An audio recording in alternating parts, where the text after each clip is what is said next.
जय महादेव दर्शकों, आज हम लोग बात करेंगे राहु के नक्षत्र परिवर्तन के विषय में। संभवतः आपने बहुत सारे वीडियो देखे होंगे, लेकिन हम लोग बात करेंगे राहु की वैज्ञानिकता के विषय में और ये जानने का प्रयास करेंगे कि राहु जब अपना नक्षत्र परिवर्तन अर्थात रेवती नक्षत्र को छोड़ के जब उत्तरा भाद्रपद नक्षत्र में प्रवेश कर रहा है तो वास्तव में ऐसा क्या होने जा रहा है कि हमें विशेष सावधानी रखनी चाहिए या हमें विशेष ऊर्जावान होके अपने बिगड़े कार्यों को बनाने का प्रयास करना चाहिए। अर्थात राहु के इस राशि परिवर्तन के सकारात्मक और नकारात्मक दोनों ही पक्षों पर हम लोग बात करेंगे। जिनके लिए राहु का यह गोचर परिवर्तन, गोचर न कहिए बल्कि नक्षत्र परिवर्तन कहिए, कि राहु का यह नक्षत्र परिवर्तन जिनके लिए नकारात्मक है उनको कैसे इससे बचाव करना चाहिए। क्योंकि ये निश्चित रूप से दर्शकों ध्यान रखिएगा कि राहु न केवल छायाग्रह है अपितु यह पापग्रह भी है। यद्यपि इसमें कोई संशय नहीं है कि इसका अपना मूल अस्तित्व कुछ भी नहीं, जीरो, कोई अस्तित्व नहीं है। न ही इसकी कोई राशि है, न ही इसका अपना कोई स्वभाव है, न ही इसका अपना कोई मौलिक गुणधर्म है। ये बात आप ध्यान रखिएगा। लेकिन ये बार बार आपके मन में आ सकता है कि जब इसके अपने कोई मूल स्वभाव नहीं, अपने गुणधर्म नहीं, तो आखिर ये क्यों इतना नकारात्मक माना जाता है। तो हम इसका भी जवाब देंगे आपको, और इसी के साथ साथ हम यह भी बताने का प्रयास करने जा रहे हैं कि राहु जो पापग्रह है, छायाग्रह में सर्वाधिक पापग्रह, राहु और केतु दो छायाग्रह हैं, लेकिन इसमें सर्वाधिक पापग्रह राहु ही है। शास्त्र अगर आपने पढ़ा होगा या जानते होंगे तो ये जरूर जानते होंगे कि शास्त्र में स्पष्ट वर्णन है कि शनिवत राहु कुजवत केतु, अर्थात शनि का जो फल होता है वही राहु का होता है और जो मंगल का फल होता है वह केतु का होता है। तो दर्शकों, ये आप ध्यान रखिएगा कि 8 जुलाई 2024 को राहु वर्तमान की रेवती नक्षत्र का त्याग करके उत्तरा भाद्रपद नक्षत्र में प्रवेश करेगा और यहां यह 16 मार्च 2025 तक गोचर करेगा। पुनः जान लीजिए, 8 जुलाई 2024 से 16 मार्च 2025 तक राहु उत्तरा भाद्रपद नक्षत्र में गोचर करेगा। तो अर्थ क्या है? उत्तरा भाद्रपद नक्षत्र का जो अधिपति ग्रह है उसे शनि कहा जाता है। शनि उत्तरा भाद्रपद का जो गवर्नर है वही शनि पुष्य और अनुराधा का भी गवर्नर है। अर्थात शनि के इस राशि परिवर्तन से इन तीनों ही नक्षत्र के जातकों के ऊपर सकारात्मक या नकारात्मक अधिक प्रभाव पड़ना ही पड़ना है, इसमें कोई संशय नहीं है। देखिए दर्शकों, राहु को राक्षसों का सेनापति कहा जाता है। जैसे मंगल शुभग्रहों का या देवताओं का सेनापति है, उसी प्रकार राहु राक्षसों का सेनापति है।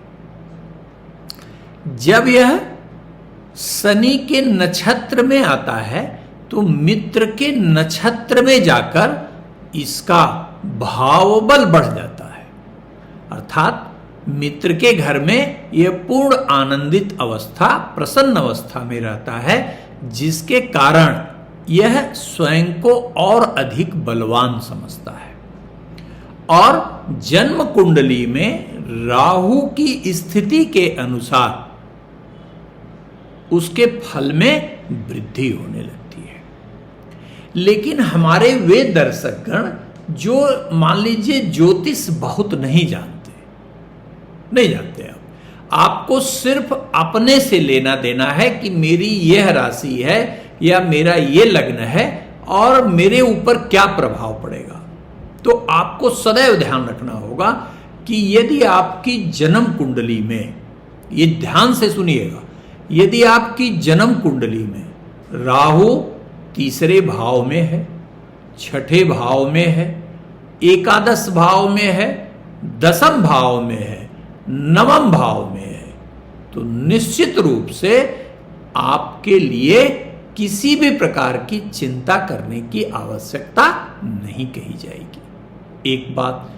दूसरी बात, यदि जन्म कुंडली में राहु इन भावों में बैठा हुआ है और यदि आपका जन्म शनि प्रधान लग्न का है, जैसे आपका जन्म मान लीजिए वृषभ लग्न में है, मिथुन लग्न में है, कन्या लग्न में है, तुला लग्न में है, मकर लग्न में है, कुंभ लग्न में है, तो इन भावों में जन्म कुंडली में बैठा हुआ राहु जैसे ही उत्तरा भाद्रपद नक्षत्र में प्रवेश करेगा आपको निश्चित लाभ देगा, इसमें कोई संशय नहीं है। लेकिन दूसरी तरफ यदि जन्म कुंडली में आपके राहु लग्न में है, चतुर्थ में है, सप्तम में है, पंचम में है, द्वादश भाव में है और जन्म के समय यदि कहीं आप शनि के अतिरिक्त मंगल, बृहस्पति, सूर्य या चंद्रमा से संचालित हो रहे हैं, अर्थात आपका जन्म मेष लग्न का है, आपका जन्म कर्क लग्न में है, आपका जन्म सिंह लग्न में है, आपका जन्म वृश्चिक लग्न में है या धनु लग्न में है या मीन लग्न में है और राहु नकारात्मक भाव में प्लेस है, तो आपके लिए निश्चित रूप से सावधानी का समय कहा जाएगा। लेकिन यहां एक भेद और समझ लीजिए कि यदि आपका जन्म बृहस्पति, सूर्य, मंगल या चंद्रमा से प्रभावित लग्न का है और राहु कहीं तीसरे, छठवें, 11वें, नवम या दसम भाव में बैठा है, तो नकारात्मक लग्न के लिए शनि के होने के बावजूद भी आपको कोई विशेष चिंता की आवश्यकता नहीं कही जाएगी। ठीक उसी प्रकार यदि आपका जन्म शनि प्रधान लग्न का है और राहु नकारात्मक भाव में बैठा हुआ है, तो निश्चित रूप से आपको वांछित परिणाम या डिजायर्ड ऑस्पिशियस रिजल्ट नहीं दे पाएगा। ये इसका मूल है। बिना इसके समझे आप कभी भी गोचर का सटीक ज्ञान नहीं कर सकते। अधिकांशतः देखे होंगे कि लोगों की यह शिकायत होती है कि राहु मेरा छठे में चल रहा है, तीसरे में चल रहा है या योगकारी है, लेकिन यह गोचर मेरे लिए महाबकवास था, बल्कि इससे बढ़िया तो जब राहु खराब था तो परिणाम देता था, मैं कंफर्टेबल था। बट आज की डेट में इन स्पाइट ऑफ दैट कि Rahu is running under auspicious गोचर condition, but still I am in bad position. ये इसीलिए होता है दर्शकों। तो कभी भी आप सिर्फ किसी का भी वीडियो सुन के कि मेष राशि है तो खराब हो गया मेरे लिए, राहु शनि उत्तरा शनि के नक्षत्र में जाएगा, तो हाय तौबा मचाने की जरूरत नहीं है। और न ही आपको ये टुटके और जो अवैज्ञानिक उपाय हैं, इन्हें जैसे राहु की शांति के लिए फला कर लीजिए, ये कर लीजिए, इन जितने भी पाखंड हैं या जिन जिन चीजों का कोई वैज्ञानिक और वैदिक आधार नहीं है, इन उपायों से निश्चित रूप से आपको बचना चाहिए। और हमेशा देखिए, एक बात सदैव याद रखिए, भारतीय मनीषियों ने ज्योतिष जो दिया हमको आपको, यह कल्याण के लिए दिया, मनुष्य के कल्याण का मार्ग प्रशस्त करने के लिए दिया है, डराने के लिए, भयभीत होने के लिए नहीं। नकारात्मक सकारात्मक ग्रह आते जाते रहते हैं और ऐसी कोई स्थिति नहीं है एक्सेप्ट मार्क इसके कि जिसका सलूशन न हो। मैं आपको उपाय भी बताऊंगा और अब प्रत्येक राशि के लिए राहु के इस नक्षत्र परिवर्तन का क्या प्रभाव पड़ना है वह भी बताएंगे। लेकिन यदि आपको वीडियो पसंद आया हो तो निश्चित रूप से चैनल को सब्सक्राइब करिए, बेल आइकन दबाइए और शेयर करना बिल्कुल न भूलिए, जिससे आपके पास वीडियो पहुंचे और लोग वास्तविक ज्योतिष से या वैज्ञानिक वैदिक ज्योतिष से भिज्ञ हो पाए। तो आइए और विलंब न करके सबसे पहले मेष राशि पर आते हैं। वर्तमान में आपने देखा कि गोचर जो है वो राहु मीन राशि का कर रहा है। जाहिर सी बात है कि यदि आपकी मेष राशि है तो शनि दशम और एकादश भाव का नियंता है।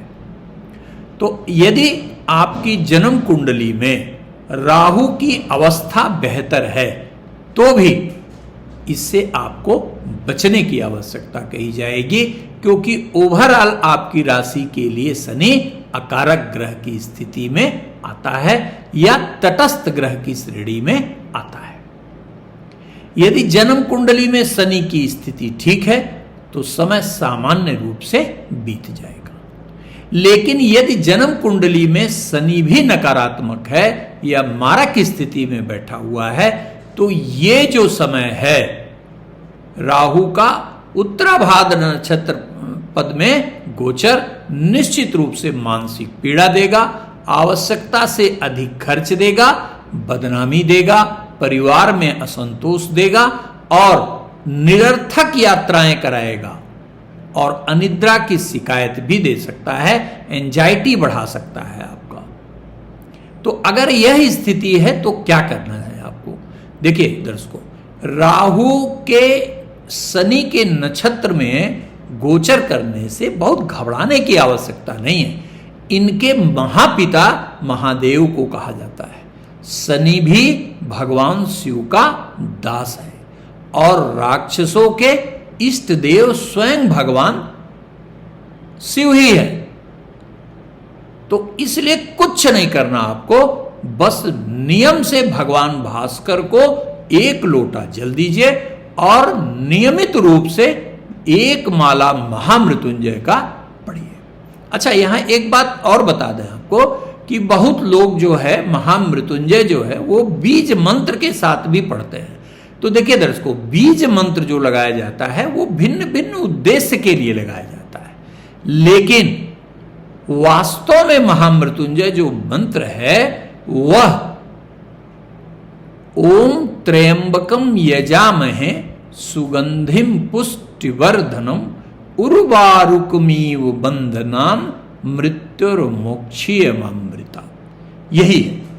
उसमें ओम ह्रौं ओम जुंग स ये या अन्य प्रकार के बीज मंत्र विशेष उद्देश्य के लिए लगाए जाते हैं, लेकिन आपको एक माला सिर्फ और सिर्फ महामृत्युंजय का निश्चित रूप से करना चाहिए। आप प्रत्येक संकट से बचे रहेंगे।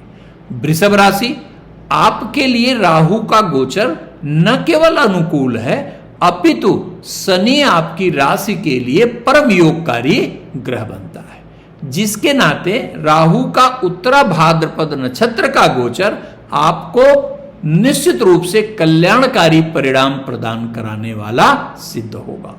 शारीरिक, मानसिक, आर्थिक, पारिवारिक, सामाजिक हर प्रकार से आपको उपलब्धियां प्रदान करने वाला यह कहा जाएगा।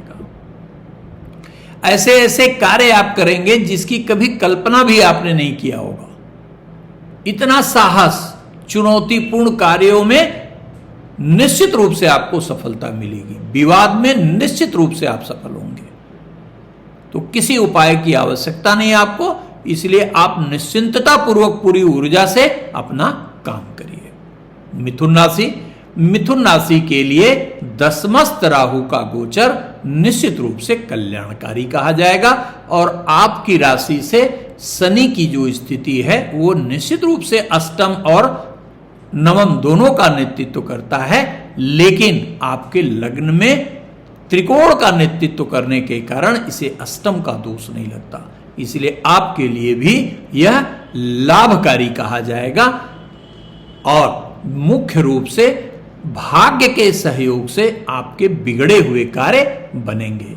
बिगड़े हुए कार्य बनेंगे, आर्थिक क्षेत्र में आप प्रगति प्राप्त करेंगे और साथ ही साथ नए कार्य का प्रारंभ भी करेंगे। तो किसी विशेष उपाय की आवश्यकता फिलहाल नहीं कही जाएगी। उपाय आप तभी करेंगे कि जब जन्म कुंडली में आपका राहु नकारात्मक भाव में है, जैसा मैंने पीछे बताया। और यदि नकारात्मक भाव में है तो आपकी कोई भी राशि हो, निश्चित रूप से एक काम अवश्य करिए। प्रत्येक सोमवार को यदि हो सके तो प्रतिदिन भगवान शिव का जलाभिषेक करिए और एक माला ओम भ्रांग भ्रिंग भ्रंग सहरावे नमः निश्चित रूप से पढ़िए। कर्क राशि के लिए कर्क राशि के लिए राहु का गोचर नवम है। नवम का गोचर निश्चित रूप से आपके लिए मध्यम फलकारी कहा जाएगा। आपकी राशि से शनि का जो मूलभूत जो स्थिति होती है वह शनि आपके सप्तम और अष्टम दोनों का नियंता होता है, इसलिए आपकी राशि के लिए शनि की स्थिति अच्छी नहीं कही जाएगी। और जाहिर सी बात है कि शनि के नक्षत्र में जाके आपको भाग्य की दुर्बलता महसूस हो सकती है। चलता हुआ काम थोड़ा रुक सकता है, स्वास्थ्य में भी दिक्कत आ सकती है, ठीक है, और बनते हुए कार्य आपके बिगड़ सकते हैं। इसी के साथ साथ एक बात और भी ध्यान रखिएगा कि किसी बड़े व्यक्ति से विवाद की स्थिति भी उत्पन्न हो सकती है। घर का माहौल खराब हो सकता है। भाई बहनों में मतभेद के कारण परिवार की स्थिति भी खराब हो सकती है। तो क्या करना चाहिए आपको नियम से काल भैरव के मंत्र का जप करना चाहिए। कुछ न कर पाए तो ओम भैरवाय नमः ये करिए और प्रत्येक शनिवार को देवाधिदेव महादेव के मंदिर जाकर वहीं पर भगवान शिव को मृत्युंजय का 11 बार जो है वह मंत्र पढ़िए, 51 बार पढ़िए या 108 बार पढ़िए। और शनिवार को काले वस्तु का दान आपके लिए अत्यंत कल्याणकारी फल देगा। सिंह राशि, आपके लिए निश्चित रूप से यह गोचर अत्यंत कष्टकारी सिद्ध हो सकता है, इसलिए आपको विशेष रूप से सतर्क रहना है। कोई भी जोखिम भरा कार्य नहीं करेंगे। परिवार के किसी भी सदस्य से या नियर और डियर से विवाद की स्थिति बिल्कुल नहीं लाने देंगे। और यदि कोई काम आप पार्टनरशिप में करते हैं तो आपके मन में नकारात्मकता उत्पन्न हो सकती है और बार बार मन ये कहेगा कि मुझे जो है अब इनके साथ काम नहीं करना है।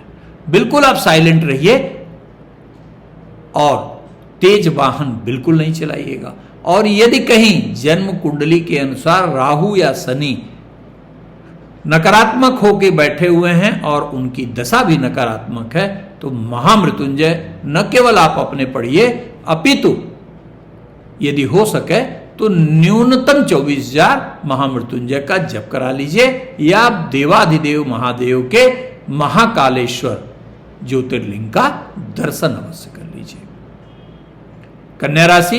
कन्या राशि के लिए शनि का यह गोचर मध्यम फलकारी है। देखिए, व्यवसायिक दृष्टिकोण से निश्चित रूप से सुखद परिणाम देने वाला कहा जाएगा, लेकिन हैप्पीनेस पॉइंट के लिए यह खराब है। जीवन साथी का स्वास्थ्य खराब कर सकता है।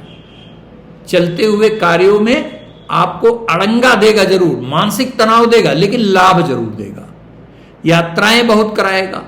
इसी के साथ साथ आप सब कुछ होते हुए भी थोड़ी ड्राइनेस महसूस कर सकते हैं। हाँ, इस बीच में विदेश से जुड़ा हुआ कोई भी कार्य आप सफलतापूर्वक कर सकते हैं।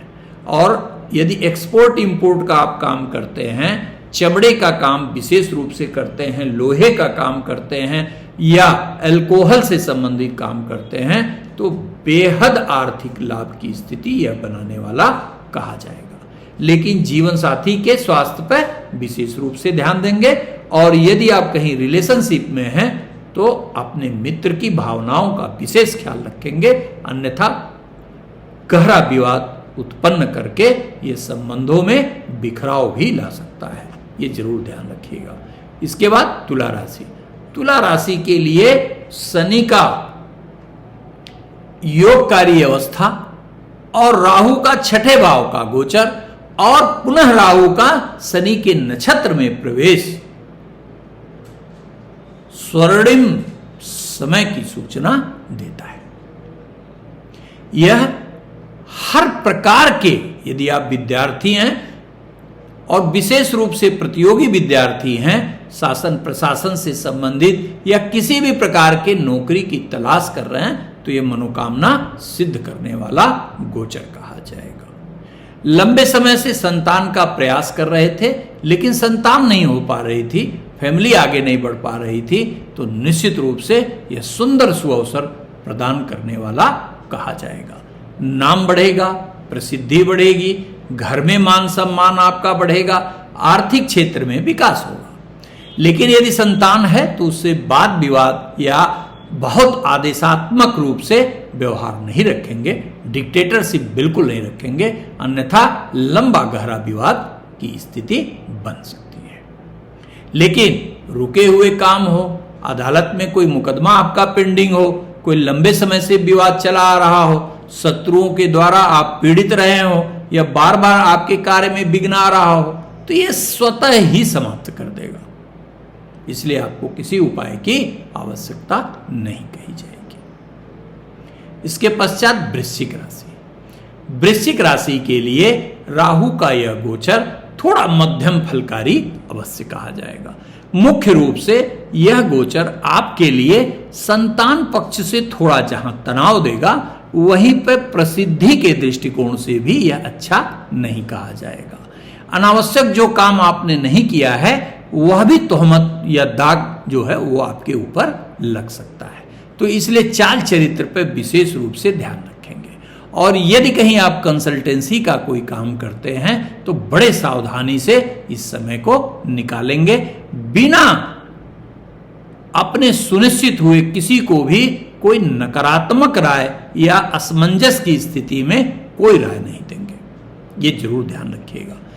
इसी के साथ साथ यहां पर पंचम भाव में आपकी राशि से पंचम भाव में गोचर करने वाला जो राहु है वह गर्भपात की स्थिति भी उत्पन्न कर सकता है। यदि आपकी पत्नी गर्भ धारण की हो तो पूरा प्रिकॉशन रखेंगे। क्या करना चाहिए आपको? सबसे पहले भगवान सूर्य को जल दीजिए और नियम से ओम रांग राहवे नमः मंत्र का एक माला जप करिए। और प्रतिदिन यदि संभव हो सके तो बहुत अच्छी बात है, नहीं तो मंगलवार और शनिवार के दिन अपने हाथ से कुत्ते को रोटी अवश्य खिलाइए। इसके पश्चात धनु राशि। धनु राशि के लिए राहु का गोचर वैसे ही बहुत अच्छा नहीं है। राशि से चतुर्थस्थ राहु का गोचर निश्चित रूप से अच्छा नहीं है। ऊपर से आपकी राशि के लिए शनि अकारक ग्रह भी है, तो इस स्थिति में आपको थोड़ी सावधानी रखनी पड़ेगी। मुख्य रूप से कोई भी जोखिम भरा कार्य नहीं करना है, कितने भी आप कष्ट में क्यों ना हो, लेकिन अपने पास जो संपत्ति है आपकी, चाहे भूमि के रूप में हो, चाहे भवन के रूप में हो, चाहे स्वर्ण के रूप में हो, किसी भी रूप में हो, बेचने से बचिएगा, बैंक लोन लेने से बचिएगा, किसी व्यक्ति से लोन लेने से बचिएगा, अन्यथा विनाशकारी स्थिति भी यह उत्पन्न कर सकता है। माता के स्वास्थ्य से भी थोड़ी पीड़ा मिलने का संभावना से इनकार नहीं किया जा सकता है। और तेज वाहन से भी आपको बचना होगा, अन्यथा पैर में आपको चोट लग सकती है। और उच्च रक्तचाप के बढ़ जाने से आपको दिक्कत महसूस हो सकती है।